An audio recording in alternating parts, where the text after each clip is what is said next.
Vitamin B twelve की कमी दिन प्रतिदिन बढ़ती हुई चली जा रही है। उसके कारण क्या होते हैं? विटामिन बी ट्वेल्व की कमी जब हो जाती है तो क्या क्या लक्षण आते हैं? कौन सी बीमारियां बी ट्वेल्व की कमी की वजह से हो रही हैं? बी ट्वेल्व की कमी को पूरा कैसे किया जा सकता है?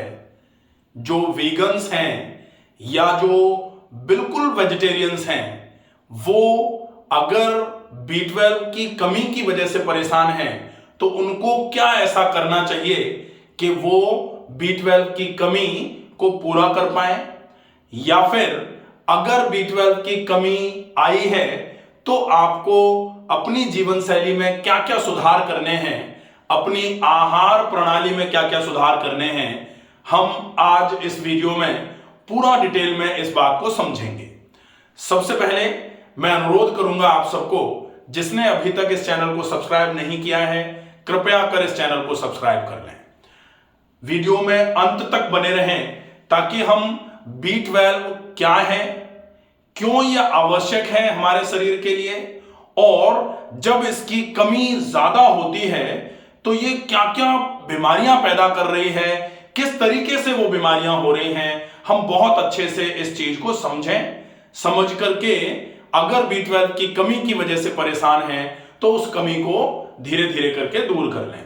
सबसे पहले विटामिन जो हैं, विटामिन का मतलब होता है इंपॉर्टेंट मॉलिक्यूल्स जो आपके शरीर में मेटाबॉलिज्म के लिए बहुत ज्यादा आवश्यक हैं।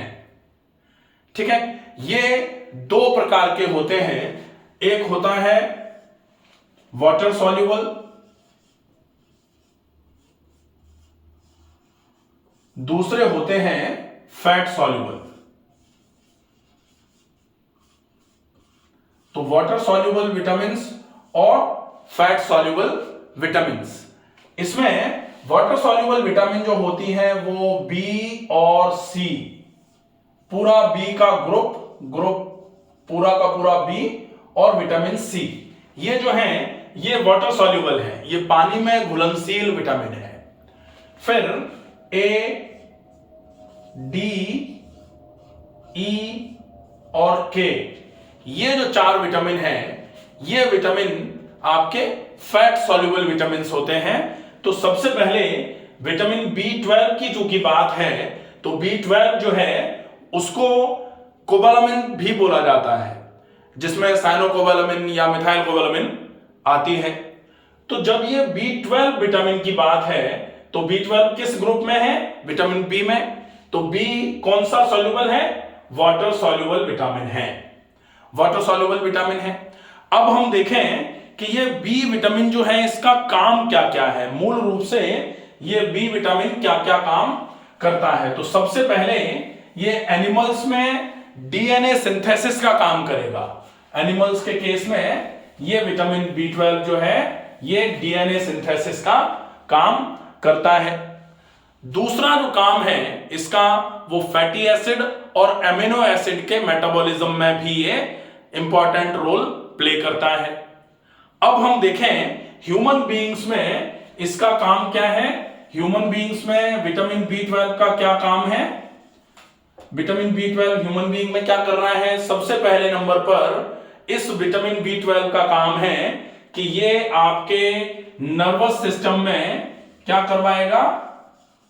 नर्वस सिस्टम जिसमें न्यूरॉन आता है, नर्व सेल, नर्वस सिस्टम की यूनिट स्ट्रक्चर क्या है? नर्वस सिस्टम का यूनिट जिसको इकाई बोला जाता है उसको क्या बोलते हैं? न्यूरॉन। न्यूरॉन मतलब नर्व सेल। तो नर्व सेल जो है, इस नर्व सेल के ऊपर की कवरिंग जो होती है उसको माइलिन बोला जाता है, माइलिन शीथ बोला जाता है। तो ये जो बी ट्वेल्व विटामिन है ये उस माइलिन के सिंथेसिस में सबसे अहम भूमिका निभाता है। अब अगर ये माइलिन शीथ के सिंथेसिस में अहम भूमिका निभा रहा है तो अगर ये विटामिन कम हुआ तो जो मस्तिष्क की कोशिकाएं हैं जिसको नर्व सेल बोला जाता है, न्यूरॉन बोला जाता है, उन न्यूरॉन्स के ऊपर की कवरिंग जो है वो नहीं बन पाएगी, और अगर न्यूरॉन की कवरिंग नहीं बन पाई तो नर्व सेल से रिलेटेड फंक्शंस जो भी हैं वो इंपेयर होना चालू हो जाएंगे, वो खराब होना चालू हो जाएंगे। अब हम देखें कि अगर मस्तिष्क की इकाई जिसको नर्व सेल बोला जाता है उसकी कार्यक्षमता कमजोर पड़ेगी तो अल्टीमेटली मस्तिष्क की कार्यक्षमता कमजोर होगी। तो मस्तिष्क की कार्यक्षमता कमजोर अगर हो रही है, जिसमें मेमोरी लॉस हो रहा है, जिसमें देखने में अगर ब्लर्ड विजन आ रहा है, या फिर हाथ पैर में सनसनाहट, झंझनाहट, सूनापन लग रहा है, या फिर आपको एकदम से एंजाइटी या डिप्रेशन जैसा फील हो रहा है, आपको अगर ऐसा कुछ भी लगेगा तो इसका कारण एक हो सकता है विटामिन B12 की कमी। और B12 की कमी सामान्य तौर पर किन किन लोगों में ज्यादा देखने में आती है हम आगे वीडियो में देखेंगे। तो सबसे पहले यह क्लियर हुआ कि नर्वस सिस्टम में B12 का क्या काम है। नर्वस सिस्टम में नर्व सेल जो होती है, जो यूनिट स्ट्रक्चर है नर्वस सिस्टम की, इस यूनिट स्ट्रक्चर की जो कवरिंग है जिसको माइलिन बोला जाता है, उस माइलिन की सिंथेसिस में ये B12 जो है ये इंपॉर्टेंट रोल प्ले करता है। इसका विशेष ध्यान रखना है कि अगर मस्तिष्क से संबंधित कहीं भी कोई गड़बड़ी आ रही है तो पहले नंबर पर ध्यान रखा जाता है कि कहीं B12 की कमी तो नहीं आई है। तो B12 की कमी का एक जो बेसिक फीचर है वो ये। अब दूसरा हम देखेंगे, ये तो नर्वस सिस्टम हो गया। अब दूसरे में हम देखेंगे ब्लड में। तो ब्लड में भी नर्वस सिस्टम का हुआ। अब ब्लड में B12 का क्या काम है। ब्लड में B12 जो है ये मैच्योरेशन कराने का काम करता है आरबीसी को। आरबीसी के मैच्योरेशन के लिए B12 की आवश्यकता होती है, जो आरबीसी का मैच्योरेशन बोन मैरो में होता है। अगर आरबीसी प्रॉपर तरीके से मैच्योर नहीं हो पा रही है, उसके साइज में गड़बड़ी आ रही है, तो एक अनीमिया होता है जिसको पर्नीशियस अनीमिया या B12 डेफिशिएंसी अनीमिया बोला जाता है। ऐसे केस में क्या होता है, विटामिन B12 की कमी होती है और उस B12 की कमी की वजह से आपके शरीर में, खून में गड़बड़ियां आना चालू हो जाती हैं, ब्लड से रिलेटेड डिसऑर्डर होना चालू हो जाता है। और वो डिसऑर्डर क्या होता है, अनीमिया। अनीमिया कौन सा वाला, पर्नीशियस अनीमिया, जिसका दूसरा नाम होता है B12 डेफिशिएंसी अनीमिया। तो अगर B12 की डेफिशिएंसी होगी तो आरबीसी जो है उसका साइज खराब होना चालू हो जाएगा, जिसकी वजह से एक अनीमिया होगा, उसको पर्नीशियस या फिर B12 डेफिशिएंसी अनीमिया बोला जाता है। ये जो है ये ब्लड का या सर्कुलेटरी सिस्टम कह सकते हैं, सर्कुलेटरी सिस्टम का प्रॉब्लम होता है। ये B12 की डेफिशिएंसी की वजह से होना चालू होता है। अब हम देखें कि अगर आप इस B12 विटामिन को देख रहे हैं कि ये कम किन लोगों में ज्यादा होगा, कौन से वो लोग हैं जिनमें ये B12 की कमी का सबसे ज्यादा अंदेशा लगाया जा सकता है, तो वो होते हैं सामान्य तौर पर जो लोग वीगन्स हैं, जो लोग एनिमल फूड नहीं खाते हैं, या फिर डेयरी प्रोडक्ट्स भी जो लोग बिल्कुल नहीं लेते हैं, ऐसे लोगों में सामान्य तौर पर B12 की कमी देखी जाती है। क्योंकि B12 जो रिच सोर्स है B12 के, वो बेसिकली फ्लैश होता है, मीट होती है, पोल्ट्री होती है, एग होते हैं, या फिर डेयरी प्रोडक्ट्स होते हैं, या कभी कभी फोर्टिफाइड सीरियल्स जो हैं जिनको अंकुरित अनाज बोला जाता है, उनमें कुछ मात्रा में B12 पाया जाता है। ज्यादातर जो लोग नॉन वेजिटेरियंस हैं उन लोगों में B12 की कमी सामान्य तौर पर बहुत कम पाई जाती है। अगर उन लोगों में B12 की कमी पाई जाएगी तो उसका रीजन होगा माल एब्जॉर्प्शन। हम उस पर भी आएंगे अभी। तो सबसे पहले हमने देखा कि B12 की क्या स्थिति है, B12 किस किस तरीके से नर्वस सिस्टम में और सर्कुलेटरी सिस्टम या ब्लड में प्रॉब्लम करता है, क्या क्या बीमारियां पैदा कर सकता है। अब हम आएंगे कि आप अगर B12 की कमी के कारणों को खोज रहे हैं तो B12 की कमी का सबसे पहला जो कारण होगा वो होगा माल एब्जॉर्प्शन। माल एब्जॉर्प्शन का मतलब है कि आपके शरीर में एब्जॉर्ब ही नहीं हो पा रहा है B12। आपने अगर B12 लिया भी तो एब्जॉर्ब नहीं हो पा रहा। एब्जॉर्ब नहीं हो पाने का रीजन क्या होता है? अगर B12 आपने खाया और वो आपके ओरल रूट से अगर आपने लिया है, आमाशय से आंत में पहुंचाया है, तो B12 के एब्जॉर्प्शन का सबसे बड़ा भाग B12 का कहां से एब्जॉर्ब होता है? डिस्टल इलियम से। जो स्मॉल इंटेस्टाइन है उसके 3 पार्ट होते हैं, डियोडिनम, जेजुनम और इलियम। तो डिस्टल इलियम का मतलब होता है जो बिल्कुल अंत वाला भाग है इलियम का, वहां से B12 एब्जॉर्ब होना चालू होता है। अब हमने B12 मान लो खाया, आमाशय में पहुंचाया, आमाशय से धीरे धीरे पाचक रसों के साथ मिलकर के डियोडिनम में पहुंचा, जेजुनम में पहुंचा और फिर इलियम में पहुंच करके डिस्टल इलियम तक पहुंचा। डिस्टल इलियम का मतलब क्या है कि ये आमाशय हो गया, आमाशय के बाद ये हो गया आपका डियोडिनम, ये मान लेते हैं हो गया जेजुनम, और यहां से ये इलियम, और ये जो है ये वाला पार्ट जो है इलियम का, इसको डिस्टल इलियम बोला जाएगा। तो ये डिस्टल इलियम से B12 को एब्जॉर्ब होना था, लेकिन इस डिस्टल इलियम के पहले यहां से जब B12 यहां पर आया, गैस्टर में आया, तो सामान्य तौर पर जो एज रिलेटेड एसिड का सिक्रेशन कम होता है कभी कभी, या फिर प्रोलॉन्ग्ड पीपीआईज का यूज जो लोग करते हैं, जो एसिड के सिक्रेशन को दवाइयां लगातार ले लेकर के कम करते हैं, ऐसे केस में विटामिन B12 का एब्जॉर्प्शन सामान्य तौर पर कम देखने में मिलता है। एब्जॉर्ब होगा ही नहीं। अगर बहुत लंबे समय तक किसी ने एंटासिड्स का यूज किया है, पीपीआईज लिए हैं, क्योंकि इनका लेने का उद्देश्य क्या होता है? एसिड के सिक्रेशन को कम करना। तो जो एसिड का सिक्रेशन है जब वो कम होगा तो फिर गैस्ट्रिक इंट्रिंसिक फैक्टर, जिसको IF बोला जाता है, IF मतलब इंट्रिंसिक फैक्टर, कहां का? गैस्ट्रिक इंट्रिंसिक फैक्टर, ये जो है ये गड़बड़ होना चालू हो जाता है, और इसके प्रेजेंस में ही B12 एब्जॉर्ब होता है अच्छे तरीके से। अगर इसका प्रेजेंस प्रॉपर नहीं मिलेगा तो फिर B12 के एब्जॉर्प्शन में आपको प्रॉब्लम आना चालू हो जाएगी, जिसका एक बड़ा कारण होगा आपके शरीर में एसिड के सिक्रेशन में कमी रहना, या तो एज रिलेटेड या फिर प्रोलॉन्ग्ड यूज ऑफ पीपीआई या एंटासिड्स जो लोग कर रहे हैं।